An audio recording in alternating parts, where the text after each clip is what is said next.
स्वामींसमोर उभा होता एक माणूस, हताश हात जोडून. डोळ्यामध्ये पाणी होते. मनातून पूर्ण मोडून पडलेला तो म्हणाला, स्वामी, काय करू कळत नाही. प्रश्नाचं उत्तर मिळत नाही. स्वामी म्हणाले, विश्वास ठेव. माणूस म्हणतो, सगळेच रस्ते बंद आहेत, आशेचे दिवे मंद आहेत. स्वामी म्हणाले, विश्वास ठेव. आज असं वास्तव्य आहे जिथं आशेचा किरण नाही. उद्या काही छान असेल असा आजचा क्षण नाही. कशावर मी विश्वास ठेवावा? जगामध्ये विश्वास आहे तुमच्याकडे, काय पुरावा? असा माणूस त्यांना विचारतो.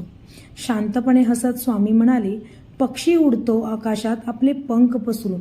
विश्वास असतो त्याचा खाली न पडण्यावर. मातीमध्ये बी पेरतो, रोज त्याला पाणी देत विश्वास असतो तुझा रोप जन्म घेण्यावर. बाळ झोपते आईच्या कुशीत, विश्वास असतो त्याचा तिने सांभाळून घेण्यावर. उद्याचे बेत बनवतो, रात्री डोळे मिटतो